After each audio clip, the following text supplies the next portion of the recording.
Boa noite, meus amigos, minhas amigas, sejam bem-vindos.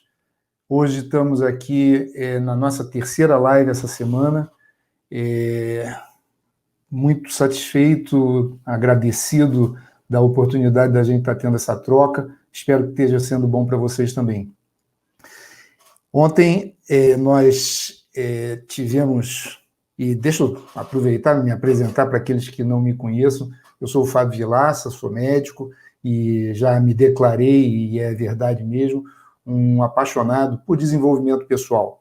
Já contei minha história sucintamente na nossa primeira live na segunda-feira, que foi buscando, né, um caminho de autoaperfeiçoamento, enfim, uma busca pessoal minha, que eu comecei a estudar, me aprofundar mais a despeito do fato de ser médico em neurociência, em programação neurolinguística, coaching, e isso abriu muito a minha cabeça, isso me melhorou muito, não que eu esteja pronto e acabado de maneira nenhuma, eu acho que nenhum de nós está, como que uma condição inerente ao ser humano, a evolução permanente. Aliás, esse é um valor que eu carrego forte em mim, da gente sempre procurar estar um pouco mais evoluído, a gente procurar crescer um pouco mais a cada dia, de alguma forma, mesmo que seja pouco, mas de grão em grão, que nem diz o ditado, vocês já sabem, a galinha enche o papo.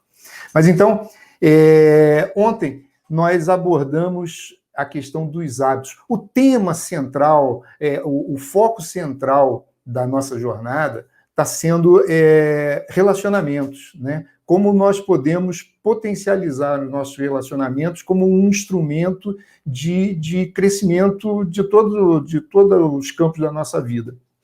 E ontem, então, a gente abordou o tema a respeito dos hábitos. Nós vimos que eles eram comportamentos automáticos, que, de repente, existiam aqueles gatilhos, né, para gerar rotinas, e que a gente tinha uma recompensa. Enfim, passei para vocês, sugeri que vocês fizessem, gostaria até, se vocês pudessem comentar, entende? Se vocês experimentaram a coisa do elástico, se tiveram oportunidade, o que perceberam, o que sentiram. Vou ficar feliz de saber o que vocês acharam.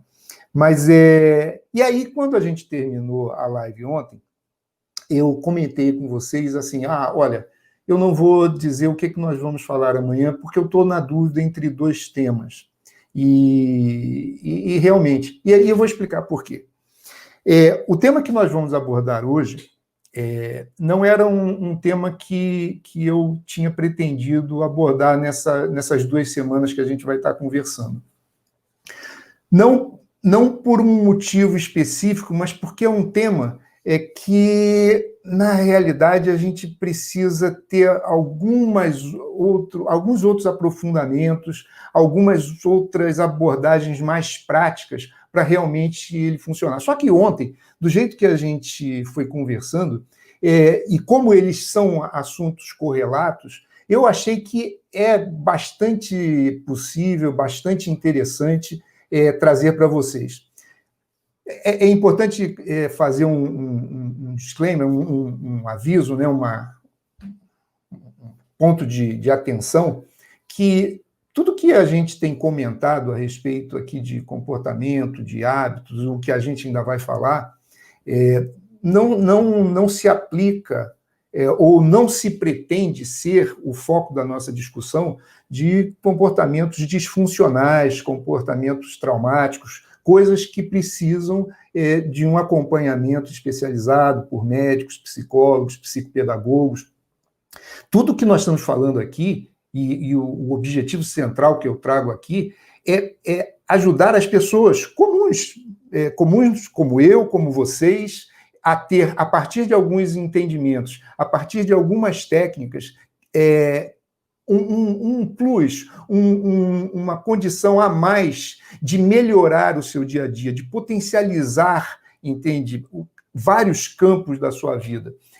E, de maneira nenhuma, abordar situações patológicas ou disfuncionais. Tá? Então, dito isso, o que a gente vai falar hoje é sobre autossabotagem. E aí a gente precisa começar assim, a ter encaixar, né? Por que que eu falei que são assuntos correlatos? Vejam,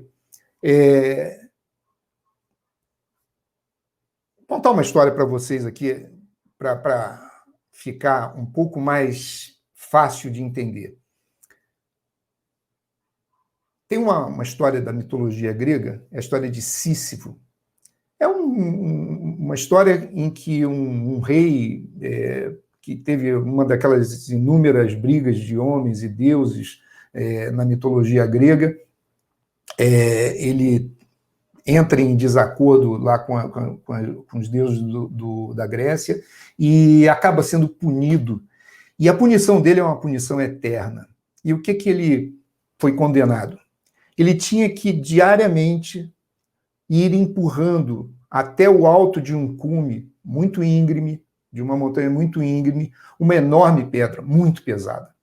E ele, de manhã, ele começava aquela jornada, ia empurrando, ia indo, e quando já estava chegando já para o sol se pôr, ele ia chegando, só que tinha um detalhe, uma pegadinha dos deuses. O cume dessa montanha era extremamente afunilado, extremamente pontiforme.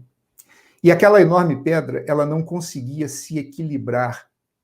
Então, inevitavelmente, dia após dia, ele fazia todo aquele esforço, chegava lá no alto, não conseguia equilibrar a pedra lá no alto e ela rolava montanha abaixo. E no dia seguinte, todo o processo precisava se repetir ad eterno. Então, essa é a história de Sísifo. E por que isso, de repente, eu estou trazendo essa história?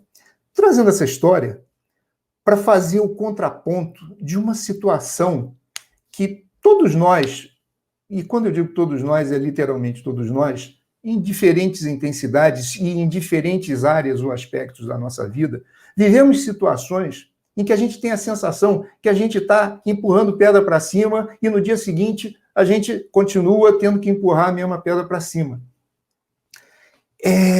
Essa sensação, a gente vai depois dar uma esmiuçada, ela muito provavelmente está associada com esse processo que a gente vai estar abordando hoje da autossabotagem, ou seja, da sabotagem que nós mesmos fazemos conosco mesmo. Ontem conversamos, deixamos bem claro, eu acho que não resta muita dúvida, nossa mente é uma coisa muito poderosa. Ela pode ser nosso maior aliado, a nossa maior força, mas ela pode ser, talvez, a nossa maior inimiga. Nós não somos a mente. A gente tem essa confusão. A gente se identifica com a mente, a gente se identifica como se nós fôssemos a mente. A mente é uma parte de nós, mas ela é uma parte muito poderosa, muito importante.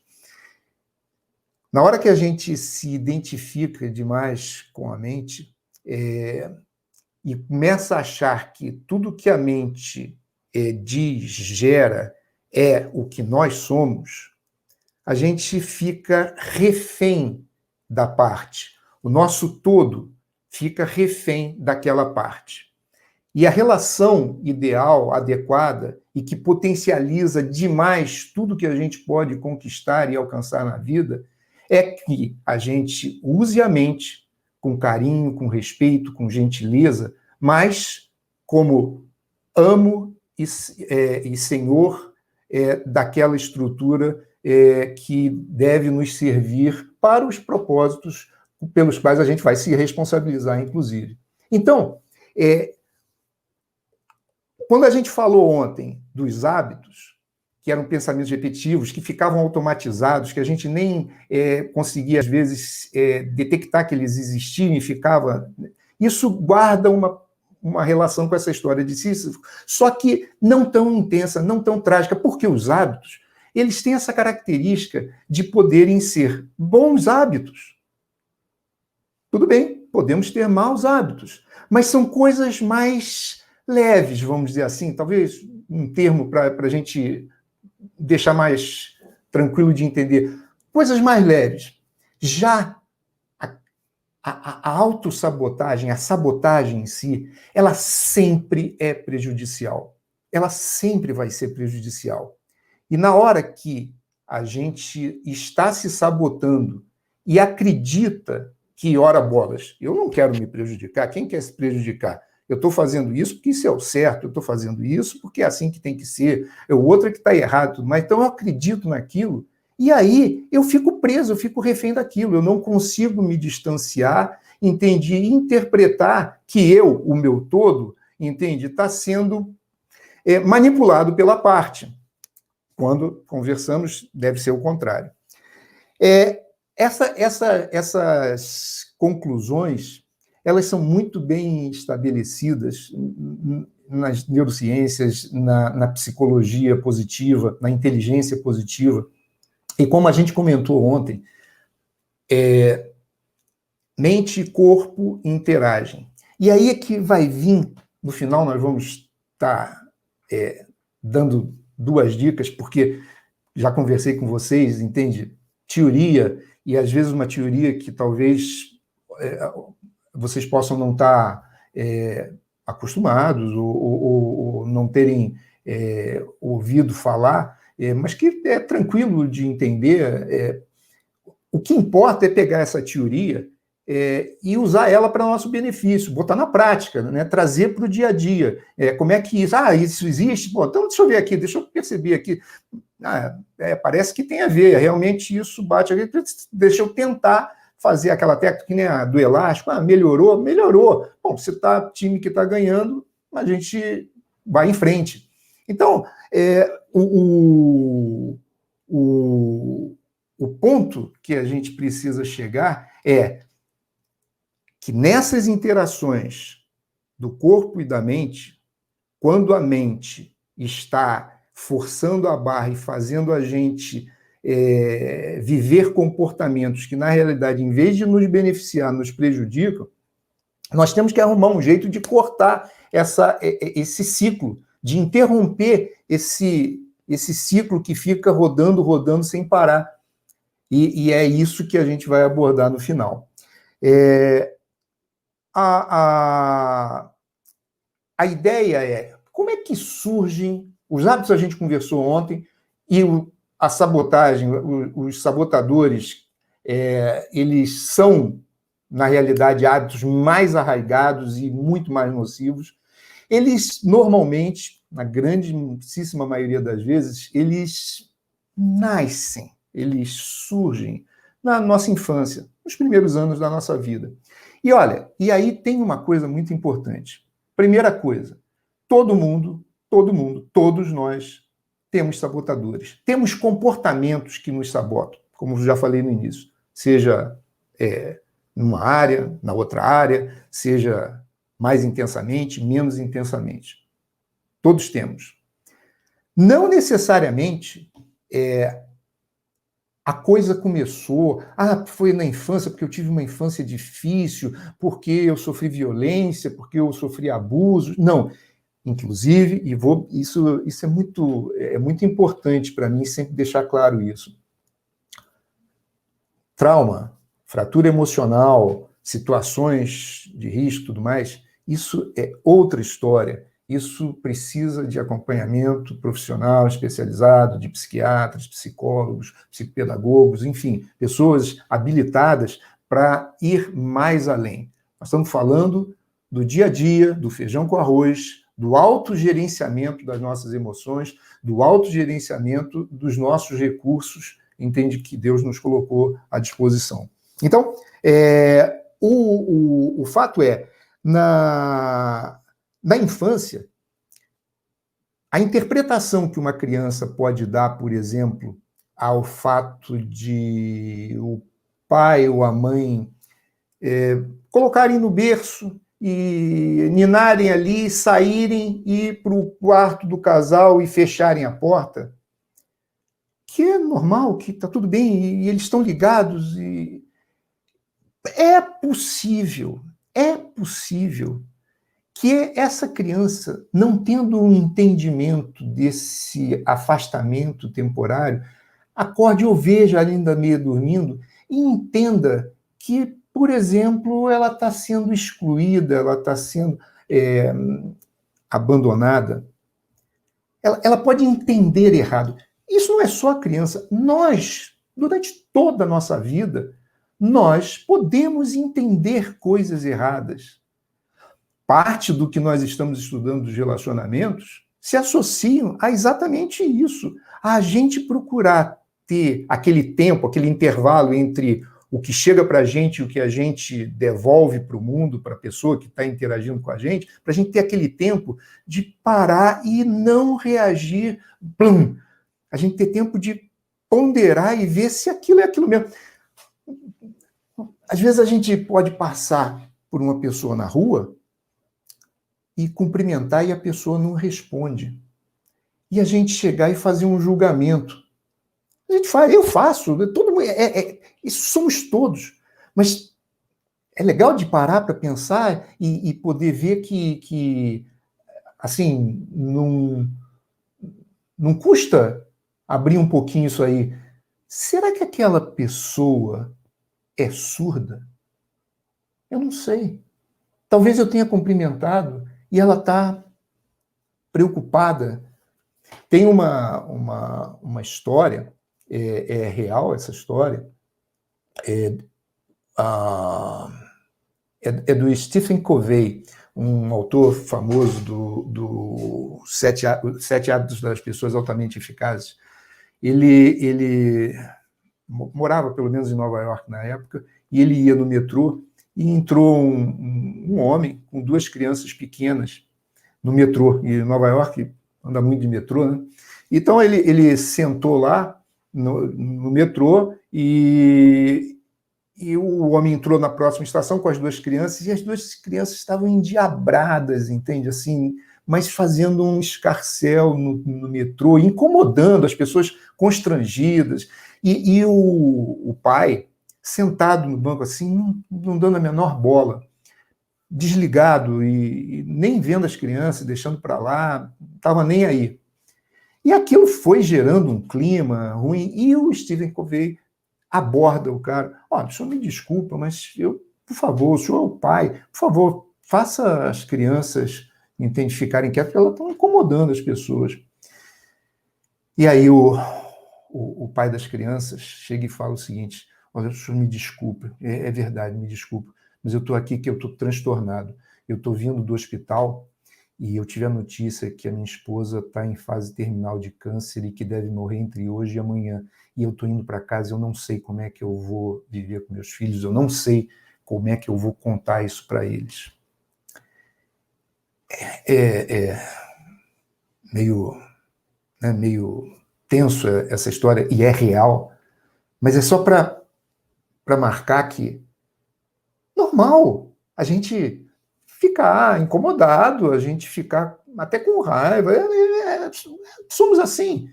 Mas, sabe, nem sempre o que a gente interpreta, nem sempre o que a gente acha é a verdade mesmo, né? O que está por trás. E aí, quando a gente sabe, a gente desmorona, que nem aconteceu lá com o Covey.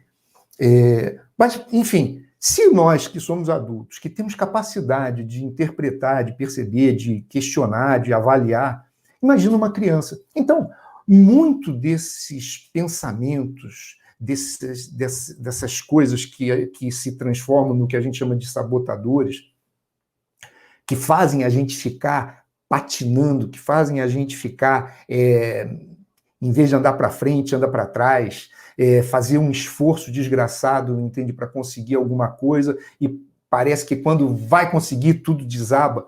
Que nem a história de Sísifo.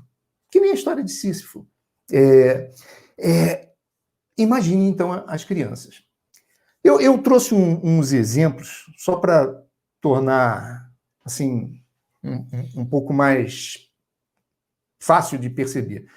Imagina a avó tem uma neta mais velha, que já tem lá uns 8, 9 anos, e ela tem outros irmãozinhos menores, e um monte de priminhos pequenos, e eles vão para a casa da avó, e a avó, né, cuidando daquelas criançadas todas, e tem a neta mais velha, que é muito ligada à avó, e, de repente, a avó começa a instruir, por carinho, por amor, né, que a neta mais velha deve cuidar dos irmãos, dos sobrinhos, que deve dar o alimento primeiro, que primeiro eles comem, para não sei o quê, blá, blá, blá. Ou seja, para ela cuidar, ter o mesmo carinho que a avó tem, entende? E aí depois elas vão se cuidar. E ela vai incorporando aquilo.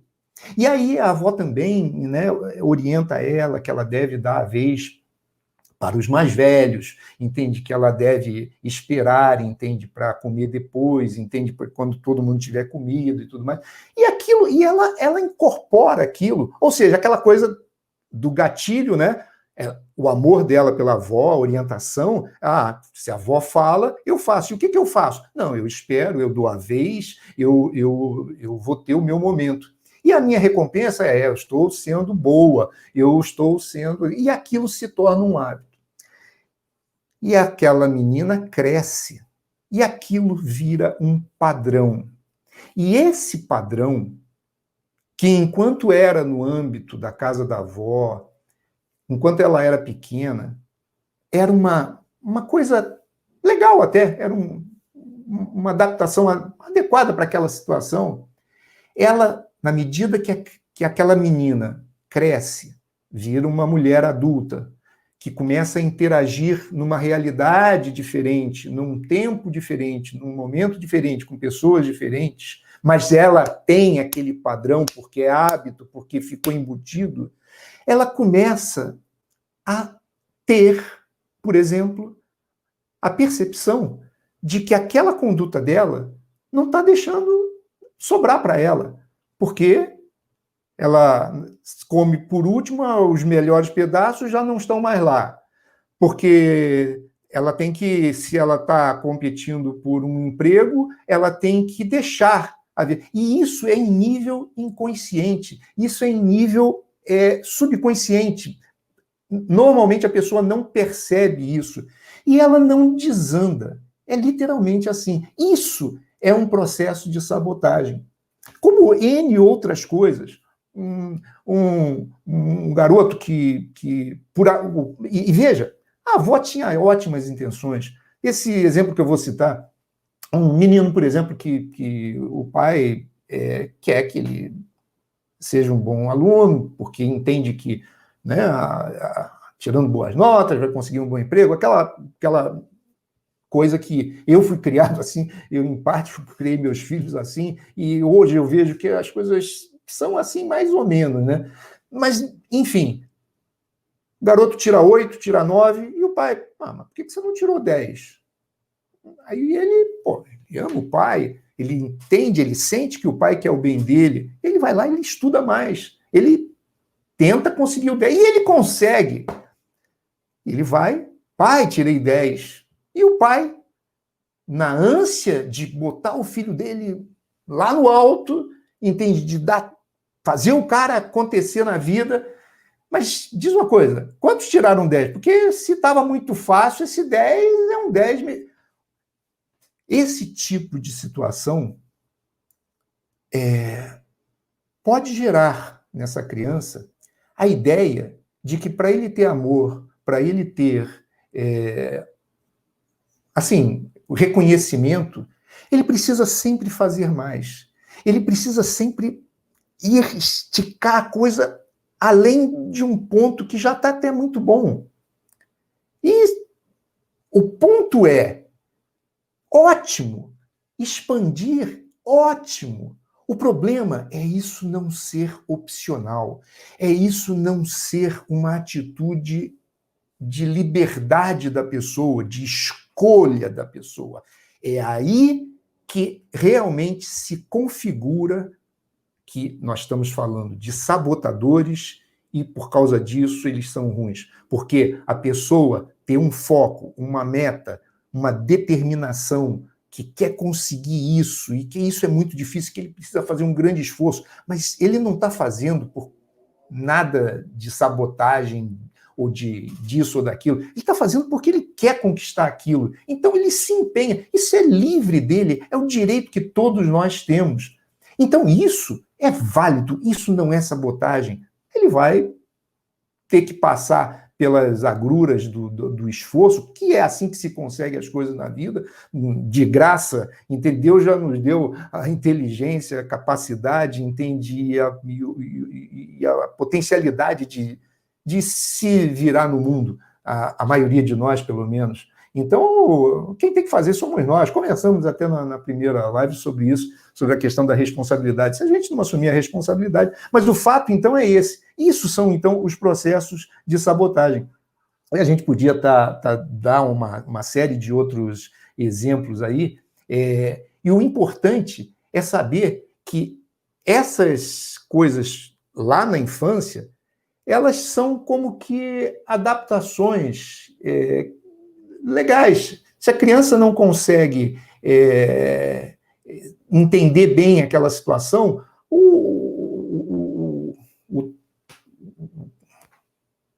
a capacidade dela de conviver com aquilo precisa ter uma adaptação, ela se adapta. O problema é depois, quando ela já não tem mais aquelas restrições, ela manter aquilo.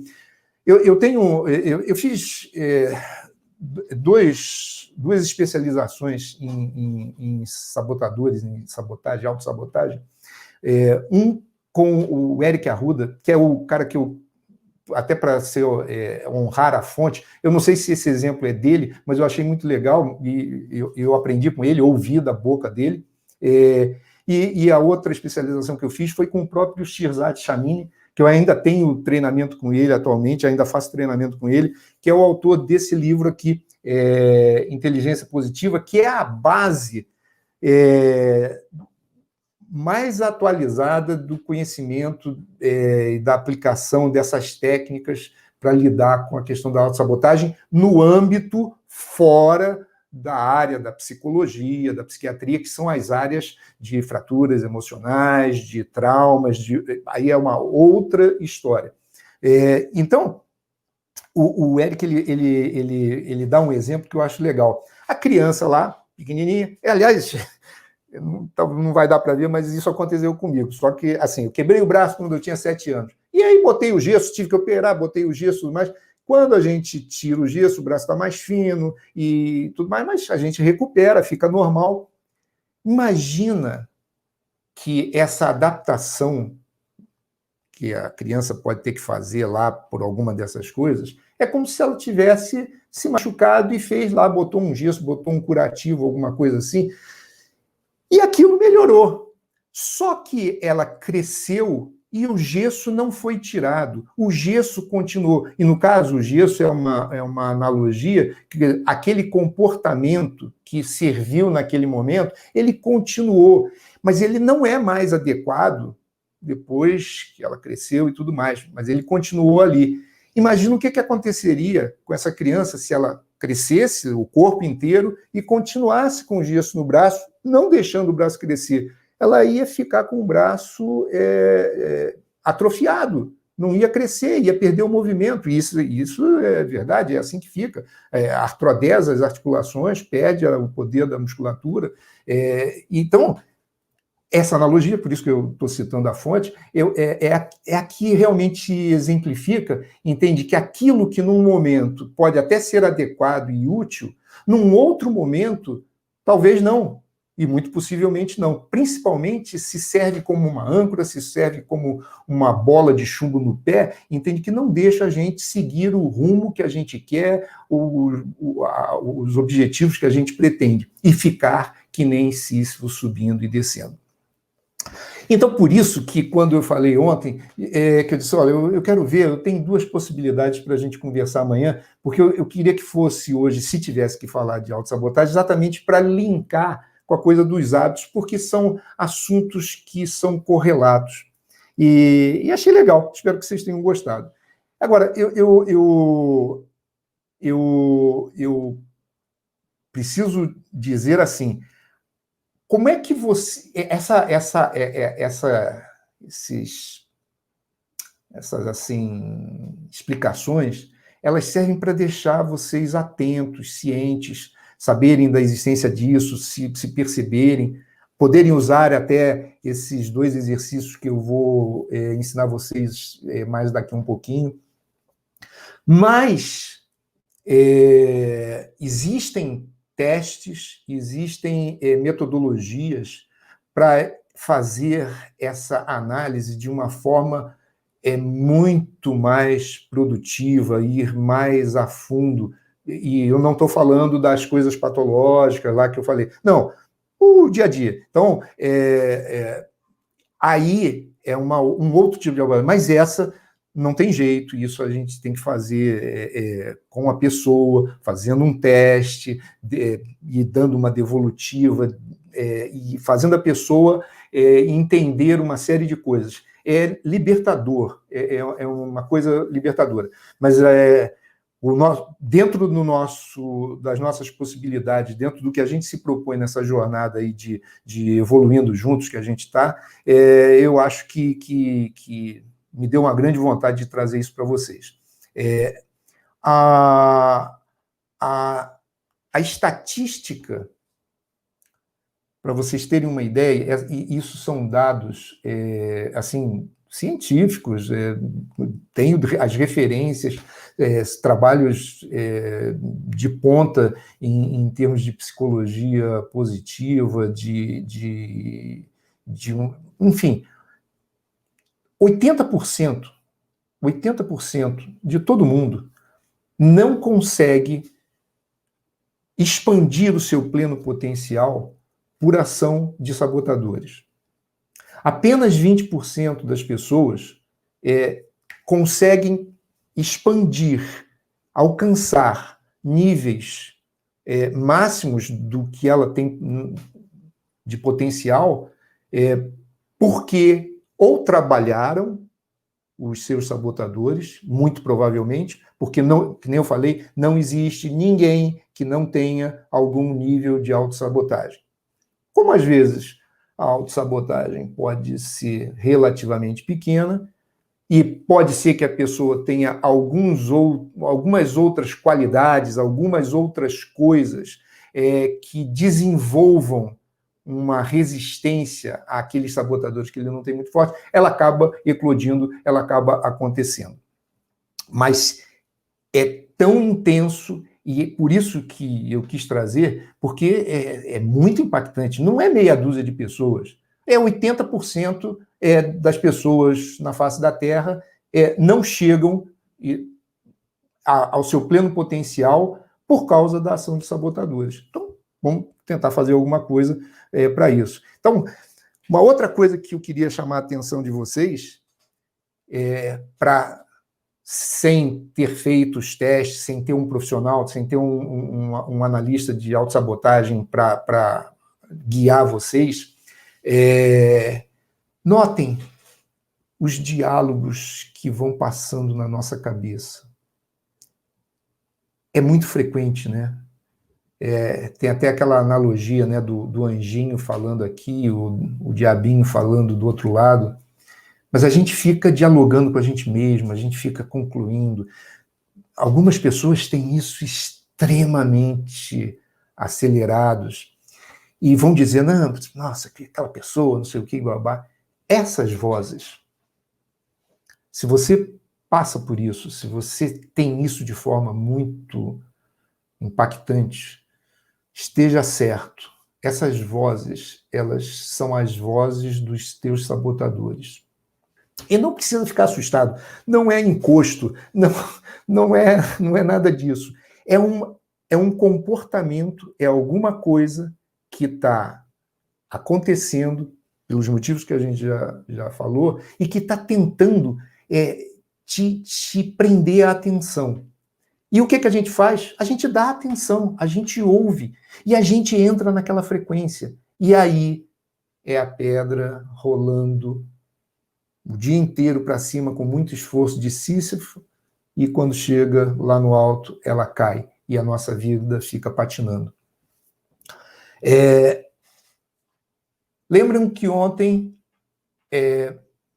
a coisa do elástico tinha o objetivo que eu expliquei para vocês de abrir um espaçozinho de tempo, por menor que fosse, para a gente ter a chance de, entre o estímulo que a gente recebesse e a resposta que a gente daria, seja verbal, física, emocional, se fosse qual fosse, a gente tivesse um tempo para se certificar de se aquilo era a melhor opção para a gente. Nesse caso, mais ainda, o que a gente precisa é tomar a consciência desse sabotador ou desses sabotadores existindo e influenciando os nossas decisões, as nossas atitudes, as coisas que podem estar fazendo a gente ficar preso e patinando. E como é que a gente faz isso? Então, aí é que eu vou estar explicando para vocês. A gente já está chegando na fase final aqui da nossa live. Então, lembrando o que eu já expliquei, corpo e mente, as áreas do cérebro, lembram que quando se fazia uma ressonância, dependendo se estávamos bem, se estávamos mal, o cérebro reptiliano, aquela coisa toda que conversamos ontem, essas coisas nós vamos trabalhar com essas duas técnicas simples. No início, como tudo no início, a gente não entende bem, às vezes pode achar que elas são muito simples. Fiquem atentos ao que eu vou explicar e vejam. Uma das técnicas é você, ao perceber, por exemplo, essa coisa do diálogo, falar, nossa, mas você, nossa, não, eu não mereço, não tem jeito, eu não vou conseguir fazer isso é muito ruim, entende? Como é que eu vou fazer? Como é que eu vou ficar, entende, sem... não vou fazer ginástica, eu não aguento, eu já estou velho. E você sabe o que você precisa fazer. Você não vai virar atleta da noite para o dia, mas você precisa emagrecer, você precisa cuidar da saúde, o médico orientou, você tem um personal trainer que vai te orientar, mas você não... Então, o que você tem que fazer? Você vê que aquilo ali, poxa, sabe, a tua parte racional, o resto do teu ser, tem condição de perceber que, poxa, sabe, o ideal seria que você fizesse, mas tem aquela vozinha, não, isso é besteira, rapaz, senta aí, vai descansar, olha o coração, não vai... Na hora que acontece isso, sabe, dá aquela estalada assim, será que esse é um sabotador? Será que o cara está querendo me passar a perna? Em vez de me ajudar, ele está querendo que eu morra? E aí você... Ao perceber isso, identifica ele. Você não está maluco. Não tem uma pessoa dentro de você. É só uma técnica. Dá um nome para o sabotador que está fazendo você ficar sentado ali, sedentário no sofá. O molengão, o bunda mole, o que você quiser. Alguma coisa que seja tua, que você... que venha espontânea. Mas, na hora que você, no momento seguinte, que já tiver ali, eu acho que eu vou andar, não, mas começou a chover, não vou não, nossa, choveu, eu vou ficar gripado, você, opa, olha o molengão aí. Na hora que você fala isso, é aquela coisa assim de você olhar o cara escondido ali, querendo te dar o bote, eu tô vendo você aí, entende? Acabou a surpresa. Isso enfraquece a ação daquele pensamento sabotador. Com certeza. Isso não é uma vez, isso não são duas vezes, porque eles vão continuar vindo. Eles vão continuar insistindo até desistirem. E você faz o seu trabalho de identificar, de dar um nome e assim vai. Essa é a primeira técnica. A segunda técnica, ela é uma técnica que usa a respiração. Existem várias e várias técnicas, inclusive de meditação, de mindfulness e tudo mais, mas o que se quer é que a pessoa prenda a atenção dela, o foco da atenção dela, no movimento da respiração. A gente sempre respira. Mas a gente não precisa saber que está respirando, né? A gente não precisa saber que o coração está batendo, a gente não precisa pensar que tem que respirar. Essas coisas acontecem de forma involuntária. Mas quando você usa o artifício de voluntariamente, por vontade própria, prestar atenção, por exemplo, na respiração, que é uma coisa que tem que estar acontecendo, enquanto a gente estiver vivo nesse corpo, isso vai estar acontecendo, e focar naquilo. E aí você vai. O ideal, se você tiver condição, não precisa, não tem mística, não tem posição de lótus, não tem nada disso. Você senta numa posição confortável, se for possível, mas você pode fazer até isso em pé, você pode fazer andando, você pode fazer de qualquer maneira. O ponto é que se você estiver se movimentando, se você estiver andando, a chance é de que outros estímulos vão te chamar muito a atenção. Então, esse tipo de técnica fica mais facilitado, principalmente quando a gente está aprendendo no início, quando você está num canto assim mais tranquilo, até falo, pessoal, olha, vou dar uma relaxada aqui, que eu vou fazer uma técnica que o Fábio ensinou, não sei o quê. É 2 minutinhos, 3 minutinhos, não é para ficar 1 hora, não, é pouco tempo, é começar lento, gradual, com calma, tranquilo, para ir sentindo, ir observando. E aí, você senta, fecha o olho. Se não quiser fechar o olho completamente, porque está em algum lugar que você precisa ver se vai passar alguém e tudo mais, você pode só assim diminuir um pouco, para não ter o quê? Para não ter muito estímulo, para não ter muita informação chegando, para você poder ajudar a que o teu foco fique o mais possível preso na tua respiração. E aí, com certeza, vai acontecer uma coisa. O teu foco vai fugir da respiração. Normal, tranquilo, nem fica preocupado. Vai acontecer, porque os pensamentos vão vir. Vai vir e tem que pagar a conta do telefone. Nossa, tem que comprar pão. Nossa, a cadeira tá ruim aqui, tá me incomodando. Isso vai acontecer, é assim que é. Tanto para botar o nome lá no seu sabotador e tudo mais, não, sabe, não, seu desgraçado, seu isso, aquilo, não. O que você precisa só é mostrar que, olha, eu tô te vendo, eu tô de olho em você. Você não me pega mais distraído. As suas artimanhas não vão colar mais. É isso, entende? É você mostrar, você não tem medo dele, você é o dono e senhor da situação. Você apenas agora, eu tô vendo você aí, é você, voltou de novo, né? Puxa vida, tá. Então, vamos lá, fica quietinho aí que eu tenho que cuidar da minha vida. E no caso da respiração, o que você vai fazer é isso. Começou a respirar. E aí você puxou o ar. Aí você pensa, respiração. Por quê? Porque a tua atenção está na respiração. Então, puxei o ar, eu penso, respiração. Eu boto um nome, é como se eu botasse uma etiqueta. Respiração. Por quê? Porque eu estou sentindo a respiração. Eu foquei a respiração. Aí eu vou de novo. Respiração. Aí, na hora que eu vou respirar de novo, tem que pagar a conta do telefone. O que você vai fazer? Brigar? Nossa, não. Você vai fazer conta de telefone. E vai respirar de novo, procurando gentilmente voltar de novo a sua atenção para a respiração.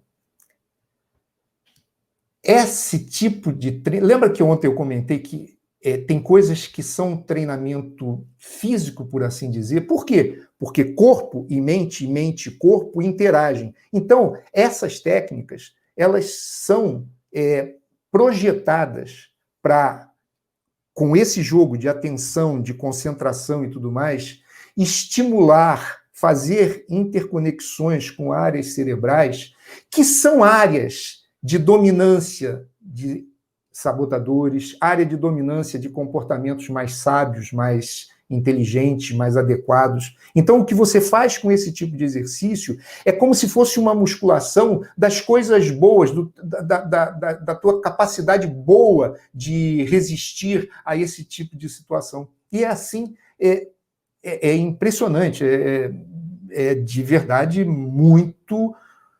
É demais. É um troço assim libertador isso aí. E é isso, pessoal. Então, olha, eu queria desejar para vocês uma excelente noite. Uma noite uma noite de paz, uma noite em que talvez não perfeita, porque faz parte da vida termos lá os nossos ossos para dar uma ruídazinha, mas sabe, tem um ditado chinês que diz que, sabe, o que hoje é bom, um dia vai passar. Mas o que hoje é ruim, um dia vai passar também. Essa alternância de bom e de ruim, dia e noite, isso faz parte. É assim que é. Não vale a pena a gente se desgastar e discutir se tem que ser assim ou se não tem que ser assim. A gente tem que pegar a nossa energia e conseguir se preparar, se melhorar, se adaptar para saber transitar por essas coisas da vida. Então, se hoje você estiver muito bem, puxa, graças a Deus, entende? Sensacional. Fico muito feliz. Eu estou muito bem, graças a Deus. Mas se não for o teu caso, acredita que você tem escolha. Acredita que você pode mais. Que talvez não seja exatamente do jeito e no tempo e no momento como você pretenderia. Mas existe um jeito, tá? É isso aí. Fiquem com Deus, um grande abraço e amanhã teremos uma nova live, tá bom? Um grande abraço. Tchau, tchau.